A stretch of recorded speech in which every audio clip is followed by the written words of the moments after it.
Šitas video bus vienas iš svarbesnių mano kanale ir galbūt vienas iš geresnių video, kuriuos matėte pastarąją savaitę savo socialinėse medijose, kuriuose skrolinot nuo ryto iki vakaro.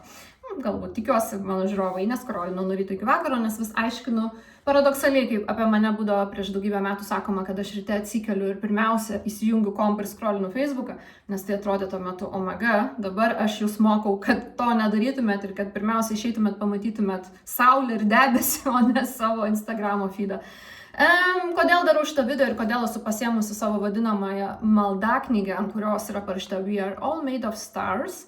Aš užsirašau mintis, kurias kažkur pamačiau ar kurios šovė į galvą ir noriu tiesiog sukoncentruoti, galbūt kažkada ebėjui parduosiu už 1000 eurų, gal ir už daugiau. Stay delusional, stay weird, ok? Mane paskatino įrašyti šitą video žmonės, kurie mane dažnai kreipiasi su klausimu, kaip atsilaikyti prieš heiterius, kaip atsilaikyti prieš kritikuojančią šeimą, draugus, sutuoktinius, viršininkus, kaip tiesiog atsilaikyti prieš visą tą masę dalykų, masę negatyvo, kurį kiti žmonės projektuoja ant jūsų, nes turi patys problemų.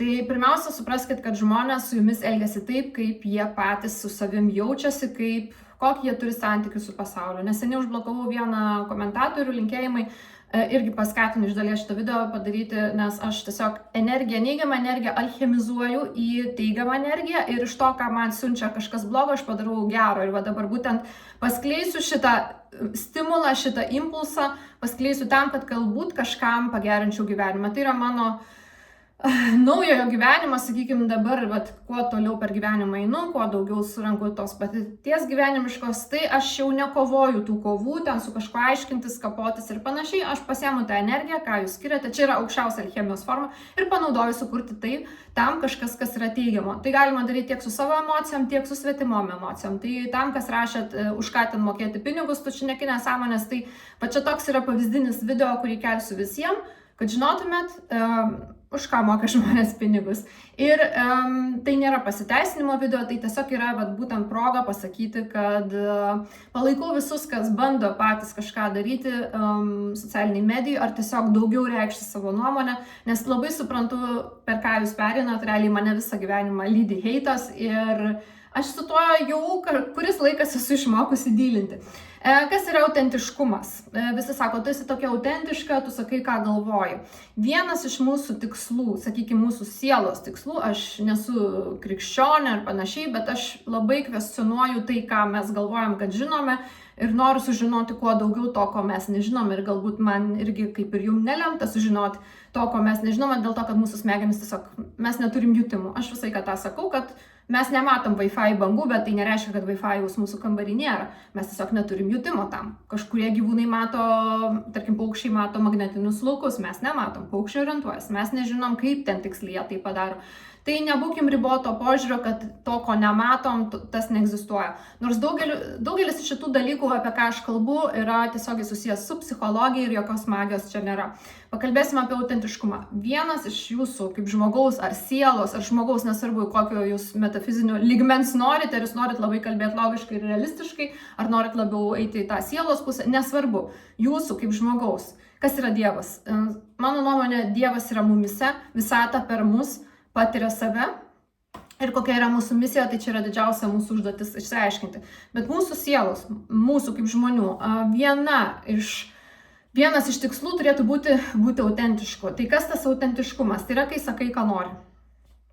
Duodu pauzę pagalvoti. Sakai, ką nori, be susilaikymo, be gėdos ir kalties. Susilaikymas kyla iš ko? Iš to, kad ką pagalvos. Iš ko ką pagalvos kyla? Iš praeities traumų, gėdų, iš auklėjimo, ką tėvai sakė, nedaryk mums gėdos, kalties, kad kaip moteris, būtent moterim yra labai stiprus tas dalykas ir mano dabar naratyve girdėsit vis daugiau ir daugiau apie moterų išsilaisvinimą iš priespaudos šiuolaikinės, nes visas pasaulis yra prieš mus realiai nukreiptas dėl to, kad mūsų darbo diena yra skirta vyrui. 24 valandų ciklas yra vyriškas ciklas, moters ciklas yra 24 28 dienų, ne 24, nu, tiesiog mėnesio ciklas. Moters darbingumas priklauso jisai nuo mėnesio ciklo, vyras funkcionuoja kitaip.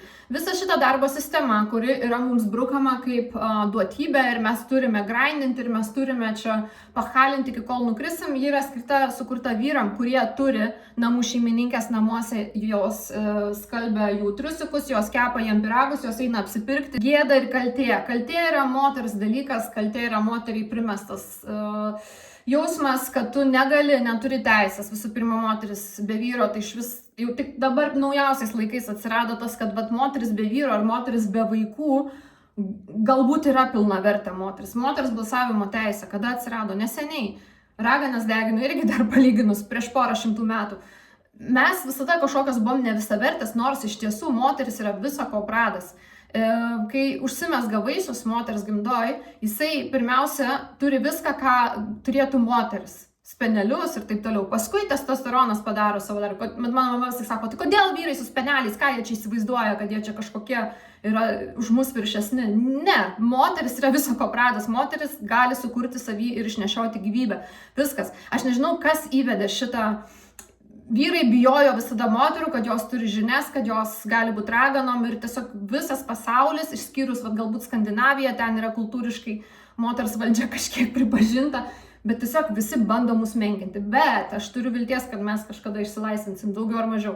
Tai bent jau jeigu iki jūsų nueis šita mintis, tai jau bus mano užduotis padaryta. Kaltė, kad tu esi viena, kad tu neturi vyro, neturi vaiko, kad tu nori laiko savo, kad tu ar turi vaiką, bet irgi ir ant tų varo, ir ant tų, kur neturi, ar per daug, ar per mažai. Visada viskas netinka, ką bedarytų moteris. Tu tik turi būti, aišku, paklusni, gera, graži, niekada nepasenti, su viskuo sutikti, linksėti galvą ir nieko nenorėti, nereikalauti. Kodėl sako histerikė? Tai yra nuo histerus, nuo gimda, graikiškai, man atrodo. Viskas yra suvesta, tu per daug dramatiška. Man buvusiam darbe, Dieve padėk, persižegnojom, man buvusiam darbe sako, tu esi per daug dramatiška. Tai yra gaslightinimas, tai yra bandymas tave priversti suabejoti savo tikrovės suvokimą tam, kad permesti savo kaltę ant tavęs ir kad tu jaustumės kalta ir blogai. Apie gaslightinimą kalbėsim žiauriai daug ateity, nes dabar skaitau vieną knygą. Tai gaslightinimui nėra šansų, jeigu jūs jaučiatės, padarius baldą knygas, kaip matot, nieko nepaskaičiau, jau tiesiog taip noriu paaiškinti. Jūs, jeigu jaučiatės tvirtai savyje ir tikite savim, jūsų niekas negalės gaslightinti ir su jumis ginčytis. Ir vienas iš svarbiausių dalykų, kuriuos dabar skaitau toje knygoje, jau rodžiau nariams, kurią parodysiu ir jums, ir viešai vloginau jau šitą, bet kol dar vlogai kelsiu, tai bus dar laiko. Praeis kažkiek, nes turiu labai daug ką veikti. Bet vienas iš dalykų, kurį turim įsisąmoninti, jūs turite tikėti savim. Nes jeigu jūs netikėsit savim, jums visi visada bandys išmušti pasitikėjimą savim. Ir netgi artimiausi žmonės, sutuoktiniai, mama, šeima, darbdavys, draugai, jie bandys tikrai, jeigu jūs bent kažkokį menkiausią turite nepasitikėjimą savim, jūs tokį duodat, vokiškai sakoma, šlupfloch, tokį kaip skylutę prasmukimui, kaip nedviprasmiškai Indra pasakė, nesvarbu, prasmukimo tokį, žinot, tvoroj, mažą mikro tokį takelį ir pro ten ir jums įmes tą visą, nenoriu pošlai kalbėti, never mind, jums užmes tą kažkokią kaltę. Jeigu žmonės pajus, kad jūs savim netikit, ne visi žmonės yra blogi, ne visi žmonės linkim blogo, yra daugybė žmonių tokių kaip jūs, kurie yra hiperempatiški, jautrus ir jums niekada nesakys nieko blogo, bet yra dėja daug žmonių aplink mus, kurie savo problemas projektuoja ant kito, nepriema atsakomybę savy ir bandys jum įkalbėti, kad jūs esat kaltas dėl šito. Jeigu jūs turėsit bent menkiausią abejonę savim, jeigu jūs neturite abejonių savim, just like me, jums niekas negrėsia. Niekas negalės jumis manipuliuoti. Nors ir tai aš dar randu užuomazgų manipulacijų savo gyvenime ir bandau išrauti su šaknim. Tai va, apie kaltę. Kaltė yra moters bausmė už buvimą moterim, sukurta šios sistemos, šio pasaulio. Idealiam pasauliu valdytų motina mus visus ir būtumėm kaip bičių bendruomenė ir visi dirbtumėm ir nebūtų karų. Net nebejoju. Gal biškai pasiginčytumėm, kuri gražesnė. Nes moteriai irgi dėja yra labai didelė gyvatė ir pasižiūrėkit komentarus po visokiom ten Angelina Jolie foto. Faktas, kad jos sensta, faktas, kad negali visko padaryti. Ir menopauzinės moteris stumia ant kitos moters, kad jinai yra menopauzinė, jums viskas gerai sugalvom, kas taip daro. Abejoju, pradėkit nuo savęs. Taip, autentiškumas yra, kai sakai, ką nori, be susilaikymo, gėdo ir kaltės. Kai turi nepatogią nuomonę, kažkam nepatogią nuomonę ir sakai, ką nori. Ir visi esam daugiau mažiau, tikiuosi, daugiau mažiau ta keista tokia cringe, cute, delusional versija šalia savo draugų. Šalia savo artimų draugų. Galit biški būti savim, pajokauti, pasakyti, kad, jo, man irgi čia užknisa tas ir tas. Bet kai mes išeinam į darbą, kai mes rodome video, mes iškart užsidedam kaukę ir tampam personažu. Tik nesakyt, kad kažkas ne taip, ką pagalvotų, Dieve padėk, ne. Užsirakinam burnelį ir išmetam raktelį. Jeigu pasakysi tą, ką galvoju, tai visų pirma tave atleis iš darbo. Faktas. Tu nebetiksi taip, kaip aš netikau sistemą. Jeigu tu pasakysi viešai, ką tu galvoji, tave heitins, tau rašys šūdinus komentarus, tave postins visur ir tiesiog tu susidursi su visu šituo še. Tavo sielos gebėjimas yra rodytis be kalties ir be atsiprašinėjimo. Tavo siela sugeba šitą padaryti, bet reikia va šitą būtent atrasti, išmokti, išleisti savo sielą, tiesiog būti savim. Rodytis be kalties ir be atsiprašinėjimų, jokių sorry. Va čia man. Aš pasakau savo privačiam kanale apie vieną okultinį metodą, kurį labai lengvai gali daryti kasdieną. Ir tas okultinis metodas tai grinai yra iš okultizmo dalykų, iš tų vadinamų sektų, black magic, nors tai nėra tas pats, bet taip kaip jūs įsivaizduojate iš mass medijos, iš tų visų Eyes Wide Shut dalykų. Tai yra prieinama visiems, ta informacija. Tuo, kuo naudojasi pasaulio oligarchai ir turtingieji, ten aišku eina visai kiti dalykai apie, kaip jūs žinote, Epsteino failą ir taip toliau. Ir kodėl klausimas, kodėl nei Putinas, nei Trumpas niekada nemiršta. Pabandykite atsakyti savo šitos klausimus ir šitos klausimus nagrinėju, nuomonės nagrinėju savo privačiam kanale, už ką mokėti pinigus, tai galima už šitą mokėti. Galim pasišnekėti. Turiu vieną metodą, parodžiau vakar labai lengvą metodą, kaip susitvarkyti su savo blogom mintim, bandyti kaip išjunkyti iš savęs tas blogas mintis. Mano atveju, man sakiau, kad nelabai aptikau savy kažkokių prastų minčių apie save, bet man atrodo reikės vėl save bausti už šitą. Sorry, Indre, jokių atsiprašinėjimų.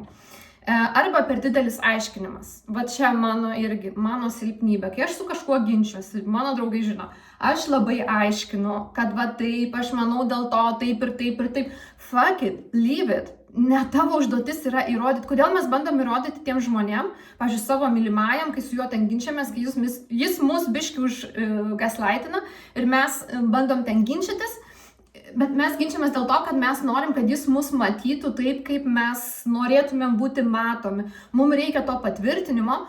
Aš vakar, bet taip gulėjau, čia geras psichoterapinis seansas su knyga, niekada nebuvau pas psichoterapeutą, pripažinsiu, bet man atrodo geras toks nušvitimo momentas buvo, kodėl aš bandau įrodyti jiems, kad aš esu teisi, kodėl aš vis įrodinėjau kažką, dėl to, kad galbūt jaučiuosi nesaugiai. Aš čia gal atrodau, kad čia aš šneku ir čia viską žinau, bet aš esu žiauriai iš vaikystės susitraumavus su visokiais dalykais. Ir mes visi daugiau mažiau esam, nes mūsų tiesiog generational trauma, mes esam iš postsovietinės šalies, mūsų visa sistema yra griuvusi, mūsų tėvai yra sutraumuoti tos sistemos ir mes esam dar ir amžių sandūroj gyvenę. Tarpsime, ko iš mūsų, ar mes galim iš savęs norėti, kad mes būtumėm visiškai psichiškai sveiki ir, ne tai kad psichiškai, bet psichologiškai neturėtumėm nei vienos traumas. Nepažįstu realiai nei vieno žmogaus, kuris absoliučiai nieko neturėtų. Galbūt yra, mokykloje atsimenu, mama net sakydavo, o šita mergaitė tai jinai iš tobulos šeimos, vat jai tai pasisekė, bet ne visiems tai pasisekė. Tai ką norėjau sakyti, tai tas įrodinėjimas savo teisumo, ginčiamas iš žmonių yra nesaugumo jausmas, nes gaunasi, kad jeigu tu pripažįsti, kad kitas žmogus negalvos apie tave taip gerai, kaip tu nori, kad jis galvotų, vadinasi, gal tu tikrai nesi geras su šituo, tai čia yra toks giluminis išeina dalykas iš savęs, kad aš tik vakar jį atradau. Tai aiškintis per daug yra mano irgi tiek sakyti sorry, tiek aiškintis per daug. Tai dėl to maldaknygę pasiemu ir pati skaitau ją. Ko tu iš ties turi norėti yra atsikratyti svetimų nuomonių reikšmės. Pasiklausykit. svetimų nuomonių reikšmės atsikratyti, nebeduoti joms svorio. Kas nutinka, kai tavo siela ar tu kaip žmogus pamiršta tą kitų žmonių nuomonės įtaką, tu mažiau būni kažkoks kitų sukurtas produktas, tą, ką tu transliuoji, tu tampi labiau savimi. Tu ateini į savo kelią, be gėdų, be kalčių ir be ką jie apie mane pagalvos. Baimė būti pamatytiems. Jeigu mes šito atsikratysim, tos visos palikimo, vienišumo traumos, dingsta visi tie šešėliai. Čia Karlas Jangas gali daugiau pasakyti. Kai mes atsikratysim tos baimės, mūsų šitie šešėliai pasitraukia. Ne iš karto. Čia kaip knygui rašė, šokis yra. Toks kaip tango šokis. Pabiški, kaip net manipuliacija, gaslightinimas yra dviejų žmonių šokis. Vienas bando, kitas pasiduoda. Tai jūsų užduotis iš to šokio išeiti. Galbūt jūs suklupsit, galbūt jums ne iš karto pavyks. Bet užduotis yra po truputėlį išeiti. Kai tai pabundi, tie išoriniai žmonės iš vis nebeegzistuoja. Realiai, jums egzistuoja tik tai, ką jūs susikūrėt savo realybėje. Ar jūs suprantate, jūs viską, ką turite aplink save, jūs susikūrėte kažkuriuo momentu. Tai pradžiai buvo duotybė, nepasirinkom kur gimti. Džiaugiamės, kad ne Indijos lūšnynuose gimėm ar kokiose Brazilijos faverose, ar kaip jos vadinas. Dar mums daugmaž, aišku, galėjom gimti New York'e ar Londone, bet gimėm Vilniuje ir Kaune, bet tai yra gerai, tai yra gera, nuostabi šalis, bet apsunkintos sąlygos, sakykim taip. Ir galbūt netgi tai yra tam tikra prasme karminė dovana, o galbūt karminė užduotis išeiti iš tų sąlygų. Sakoma, kiekviena siela turi kažkokią savo užduotį. Čia dabar tikėkit nori, ne, tavo siela, jinai pabus tiek turtingojo roliai, tiek ligonio roliai, tiek vargšo roliai, tiek kažkieno, kas iš vis nieko neturi nieko daryti. Bet ir esam kažkur įmesti. Bet galų gale, visi, kurie mes turim kažkokią galimybę, kažkokią mini privilegiją turim, aišku, moterim sunkiau, bet ir tarkim, juodaodžiam yra sunkiau negu baltiesiam. Yra tam tikros privilegijos, tam tikri žmonių sukurti vertinimo kriterijai, kažką turim, kažko neturim, bet esam vagis iš rytų Europos, taip apie lietuvius galvoja Vokietijai. Bet už savo realybę turim patys atsakyti. Kažkokias priemonės gavom. Ne visi gavom vienodai proto, ne vienodai grožio, ne vienodai sveikatos.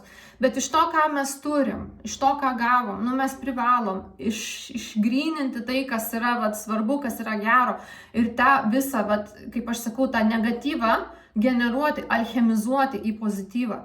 Ir naudoti tai, ką mes turim. Ir daugumą turim 2 rankas, 2 kojas, galbūt kai kurie ne, bet ir tie, kur neturi, dabar banalus pavyzdys, bet ir jie pasiekia labai daug. Ir yra žmonių, kurie yra žymus, sėkmingi ir jie neturi visko. Bethovenas prarado klausą, ar Bachas, nežinau, kažkuris, nemoku istorijos, kažkuris prarado klausą 9 metų, bet toliau rašė muziką, nors neturėjo pagrindinio dalyko. Nesakykit, neribokit savęs su tais pasakymais, aš neturiu pinigų, kaip galima sakyti, aš neturiu pinigų, aš irgi kartais neturiu, bet aš taip nemastau, kad aš neturiu, aš sakau, mano pinigai šiuo metu yra kitoj formai, pavyzdžiui, aš užsipirkau botoksą belekiek, taip, jisai guli šaldytuve, jis nėra pinigai, aš negaliu už jį valgyti, nusipirkti, bet tai yra kita forma. Galbūt tu studijuoji šiuo metu, mokaisi, eini kažkokį pradinį šūdiną darbą, kaip kiti perka pirmąją mašiną sudaužymui. Aš irgi pirmos mašinos brangios neturėjau, turėjau visišką grabą tam, kad išmoktum vairuoti. Suprantat šitą pavyzdį? Nenorėkit būti iš karto kažkokioj galutiniai situacijai, nes tai, ta galutinė situacija reikalauja pokyčio jūsų kaip asmenybės, reikalauja, kad jūs pakeistumėt savo realybę. Ar tai per mokslą, ar įgijimą kažkokios specialybės, ar per kažkokio darbo praktiką, ar galų gale, kaip mano atveju, aš jau ir studijavau, ir darbo praktikos turiu 10 metų, taip, 10 metų darbo praktikos. Mano dabartinė užduotis yra pakeisti savo asmenybę ir gyventi taip, kaip aš noriu, autentiškai, taip, kaip aš noriu. Mano supratimas gero gyvenimo nėra tas, kuris yra transliuojamas visuomeniai, kad ten turi pasistatyti namą, užauginti 3 vaikus, nuskristi į Maldyvus. Mano yra kiti tikslai. Jeigu įdomu, mano tikslai, aš jau pasakoju apie juos irgi daug kartų, bet galiu pasikartoti, mano tikslas yra laisvė. Čia yra vienas iš tikslų, dėl kurio aš nebenorėjau dirbti samdomo darbo. laisvę, vietos ir tai dar nesu atsilaisvinus taip, kaip aš noriu. Aš norėčiau dirbti iš vis, pavyzdžiui, mano tikslas yra darbas praktiškai vos nepilnai iš namų. Tas, kas turit, labai didžiuojuosi jumis ir, kad gali dirbti iš bet kur. Man tai yra vienas mano asmeninių tikslų. Tai nebūtina turi sutapti su jūsų tikslu, pavyzdžiui, užauginti 3 gerus vaikus. Bet man asmeninis mano tikslas yra laisvė, nepriklausomybė, savo gyvenimo kūrimas taip, kaip noriu. Ir būtent priklauso į šitą įeina autentiškumas, nes jeigu aš noriu kur gyvenimo kaip noriu, aš privalau nekreipti dėmesio į kitus dalykus. Taip, aš irgi norėčiau milijonus uždirbti, norėčiau, yra nelygų turėti, dėl to, kad tam, kad gautum tą materiją kažkokią, tu turi turėti ką pasiūlyti pasauliu. Ir aš manau, kad aš turiu potencialą, bet dar nėra logistikos, kaip tai įvykdyti, dar aš esu nepadarius kažko, nors jau ir padariau daug savo gyvenime, medicinos studijos, emigracija, keitimas vietos, keitimas darbų, verslo sukūrimas, negali norėti visko iš karto, aš nesu dar ir gyvenimo pabaigoje, tikiuosi, aš dar turiu laiko ir, kitas dalykas, tu negali pamiršti ir gyventi kasdienybėj, negali pamiršti ir, tarkim, jeigu tau svarbu keliauti, keliavimas yra mano gyvenimo trauma, nes mes niekada neturėjom pinigų, tai man labai norisi dabar keliauti, galbūt tai irgi yra kažkokia traumos pasiekmė, kad aš negaliu išbūti namuose savaitę ilgiau, man reikia keisti vietą, nes kitaip aš jaučiuosi, kad prarandu pasaulį ir kad nebepatirsiu kažko ir man neužteks gyvenimo. Tai irgi mano tokia didžiausia baimė gyvenime yra nepatirti šito pasaulio visko, ko įmanoma. Man labai gaila, kad aš niekad, pavyzdžiui, Amerikoje nebuvau, bet aš, pavyzdžiui, nenoriu skristi tą klasę, kur susispaudę sėdim, nes man komfortas yra svarbu. Tai aš vis tik sakau, jeigu aš negaliu skristi pirmą klasę, tai aš neskrisiu. Tai yra tik mano nuomonė, aš nesakau, kad jūs neskristumėt. Jeigu jūsų prioritetas yra pamatyti kažką, tai taip ir darykit. Mano prioritetas yra max komfortas. Ir viskas taip atsidėlioji, atsifiltruoji tuos tikslus. Bet realiai visa realybė, viskas, ką turiu čia, tai yra mano vakarykščių sprendimų rezultatas. Kur tu išvažiavai gyventi, ar tu pasilikai gyventi savo kaime, kas nėra blogai. Ką tu dirbi? Ar tai tėvai tau liepia ar neliepia, jeigu jūs esat mano amžiaus, jau nebegalit labai tėvų per daug kaltinti tuo, ką jūs veikiate šiuo metu. Jums yra daugumai jūsų vis tiek nesam, ačiū Dievui, kokiam Afganistane, kur buvo baik vaikus gimdyti ir net negalvo, kad tu rašyti išmoksi ar vairuoti galėsi. Vis tiek turim privilegiją kažkokią dar. Tai jūs esate atsakingi už savo realybę ir už tai, ką jūs turit. Jūsų dabartinė aplinka yra jūsų vakarykščių sprendimų aidas. Yra diskutuojama, ar tai iš vis yra realu, nes tai yra konstanta, tai yra kintamasis. Dar atsimenu, anksčiau labai nervindavus, kai mane kritikuodavo komentatoriai, kodėl aš sakiau vienaip, o paskui padariau kitaip. Žmogus, tu nesi tas, kaip pasakyti, entity, ta būtybė, kuri nesikeičia, kažkoks ten, tarkim, demonas ar kažkoks angelas, jis yra nekintantis, jis visada buvo toks ir bus. Jūs žmonės nesat entities, jūs esat kintamieji. Ir mūsų smegenys, aišku, yra viskas susijęta su biochemija, visą laiką tai buvo sakoma, kad tai yra biochemija, meilė, laimė, džiaugsmas, viskas yra smegenų hormonai, apie ką aš irgi kalbu savo privačiam kanale, bet pakalbėsim ir čia. Bet šiuo metu eina viskas į tą pusę, kad labiau mūsų smegenys yra kaip kompiuteris, kurį gali perrašyti. Labai įdomus dalykas yra su skausmu. Kodėl negalima kentėti skausmo, reikia gerti vaistus. Aš nemėgstu gerti vaistų, bet geriu, nes jeigu tu, pavyzdžiui, kenti skausmą, tavo smegenys įsirašo programą to skausmo ir netgi jeigu vėliau pradėsi gerti vaistus, jau bus žymiai sunkiau numušti tą skausmą, nes atsiranda tas fantomas, atsiranda smegenyse. Lygiai tas pats su traumom, su elgesio modeliais, su galvojimu apie save, kad jūs esat nevykėlis, jūs esat kažkokia ten, ar kažkoks visiškas debilas, nieko nesugebėt. Kuo jūs daugiau savo šitą kartosit, jūs įrašysit tą programą kaip kokį virusą. Arba lygiai taip pat įrašysit gerą programą, jeigu jūs galvosit, aš esu nuostabus, no matter what, ką man kiti sako, žinau savo tiesą. Bet dar iš maldaknygės jūs atsikratysit tų žmonių, jie jums nebeegzistuos. Noriu pasakyti, irgi iš jaunosios verslininkės, kuri niekada nesimokė verslo gyvenimo, po 2 metų verslo, ne tik, kad supratau, kad reikia kuo mažiau uždirbti, nes progresiniai mokesčiai, kuriuos dabar man reikės mokėti už praeitus metus, bet tu neprivalai aptarnauti kiekvieno kliento. Kalbu apie tos, kas turi savo verslus, nepradėkit šito daryti, kai samdomą darbą dirbat, bet vis tiek nesileiskit savęs negerbti. Aš kaip kartais galvoju, ir net mano pacientas jaunesnis už mane 10 metų sako, tu esi kaip mūsų millennial bigger sister. Žinokit, aš dariau klaidas gyvenime, aš perėjau dalykus, per savo gyvenimą tam, kad jum irgi papasakočiau ir jūs nedarytumėte tų pačių klaidų. Jeigu ir dirbėt samdomą darbą ir jūsų darbdavys reikalauja, kad jūs pamintumėt savo savigarbą dėl šito darbo, dėl šitų klientų, kad jūs šiukštų nieko nesakytumėt, kad, o dieve, kad jūs būtų galima žeminti tam darbe, jūs pagalvokit, ar jūs tikrai esat geroj vietai. Nebūtina, nesakau dabar mes darbo ir išeiti į darbo biržą, bet pagalvokit, ar jums, vat irgi, kaip skaitau dabar, ne ar laimėti ginčą reikia žiūrėti su to žmogum, bet kaip jis priverčia tave jaustis emociškai. Darbas, situacija, žmogus. Kokia yra jūsų emocinė būklė, nes jūs suprantat, kad nuo mūsų emocinės būklės priklauso realiai visa mūsų realybė, galų gale mūsų lygos, vėžiai ir taip toliau. Ir mes visi jau senstam ir galbūt mane žiūri daug jaunesnių žmonių, bet žiūri daug ir mano bendramžių, tai jum reikia suklusti, kiek jūs nervų turit savo gyvenime. Nes ilgai netruks, kaip Simonas sakė, Indrės citata numeris 1, ilgai netruks, anksčiau ir vėliau gyvenimas mus visus sunešios. Čia buvo mano citata iš kapinių kažkada, kai pagavo įkvėpimas. Beje, kas filmuojat video, nelaukit, kol jūs būsit pasidažiusios, susiruošusios, išsipuošusios. Geriausia video yra taip. Kai yra tiesiog tas toks įkvėpimas, žmonės tą jaučia. Dirbtinumą žmonės nemėgsta.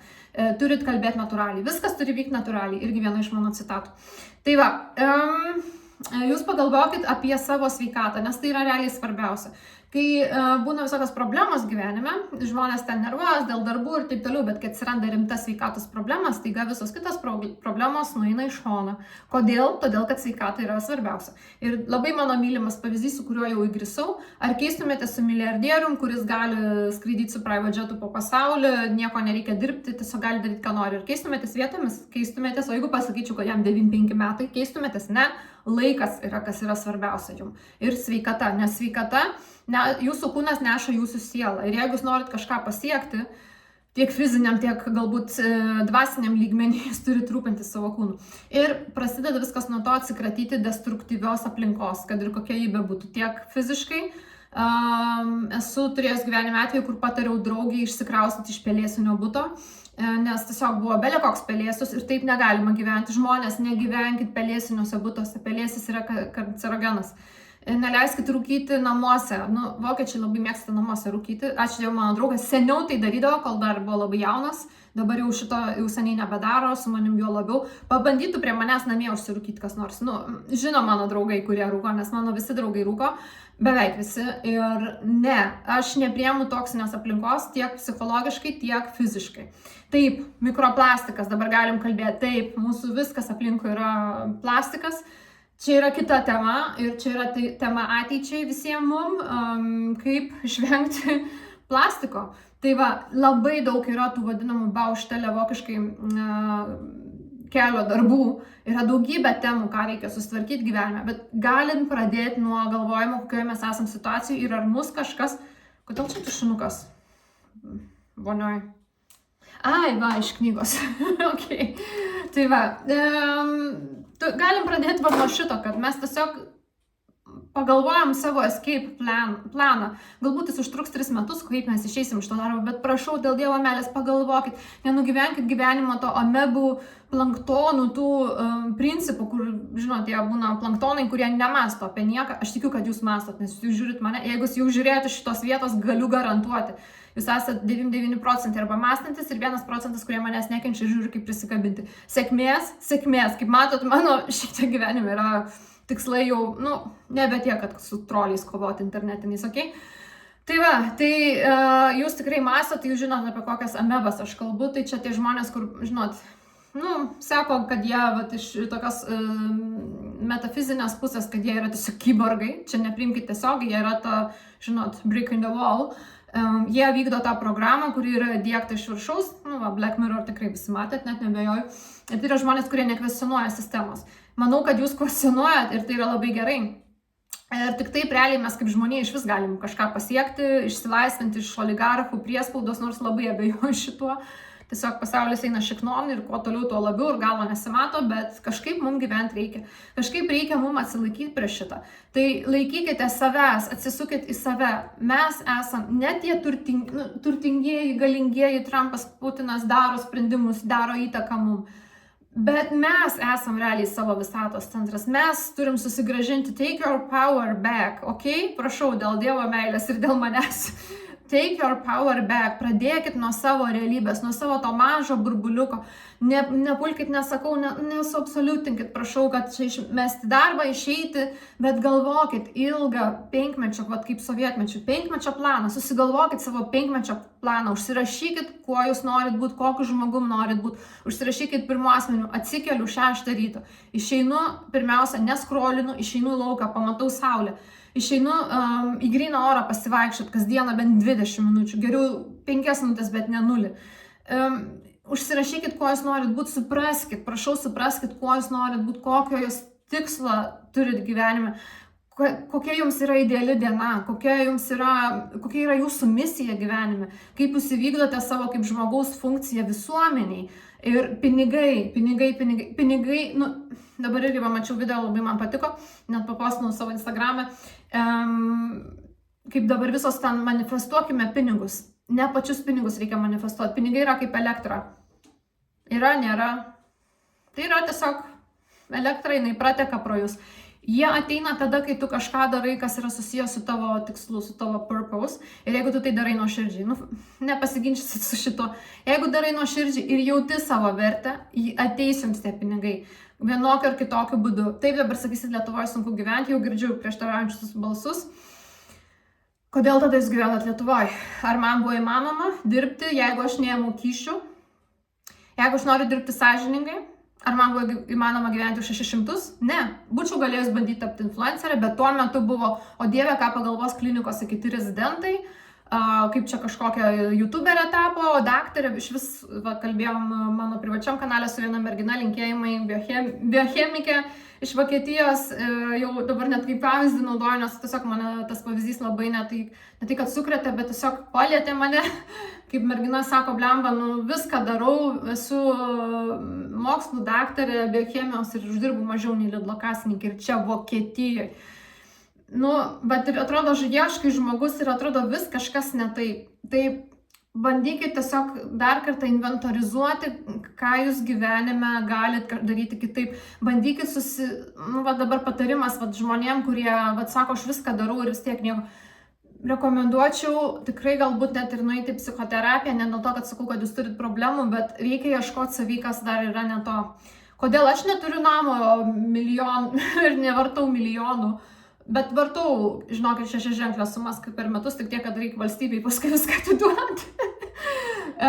Todėl, kad aš irgi galbūt kažkur netikiu savim. Aš neturiu consistency. Aš, pavyzdžiui, socialiniai medijai nepostinu reguliariai, dabar tik pastaruoju metu kažkiek daugiau postinu. Čia reikėtų ir daryti tą estetiką. Yra visas, čia GPT gali jums pripasakoti tiek daug apie visą strategiją.